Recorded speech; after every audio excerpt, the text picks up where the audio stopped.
Referans bu il 10 yaşını qeyd edəcək. Səhv etmirəmsə noyabr ayında. Biz sizi əvvəlcədən təbrik edirik. Uğurlarınızın daha çox olmasını arzuluyuruq. Bu 10 il nə ilə yadda qaldı və bundan sonraki 10 il referansı nələr gözləyir? Bu barədə istəyərdik. Referans bu 10 ildə çox böyük uğurlu işlər görüb.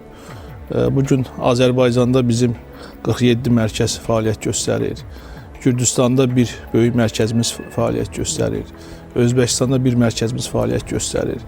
Və bugün mən fəxrlə deyə bilərəm ki, istər özəl sahədə olsun, istər dövlət sahəsində olsun, peşəkar kadr potensialının hazırlanmasında Referans Medikal Qrupun böyük rolu var. Azərbaycanda olan tibb tələbələrinin elmi praktiki yetişməsində, onların praktiki fəaliyyətlərinin artırılmasında, eyni zamanda bizim qonşu ölkələrdə fəaliyyət göstərən tibb universitetinin tələbələrinin praktiki fəaliyyətlərində Referans Medikal Qrupun müəssisələrinin böyük rolu var. Və mən arzu edirəm ki, gələcəkdə Referans Medikal Qrup eyni zamanda bir elmi, tibbi, praktiki bir mərkəz olsun. Və bunun da üzərində komandamızla bərabər çalışırıq. YouTube kanalımıza abunə olun.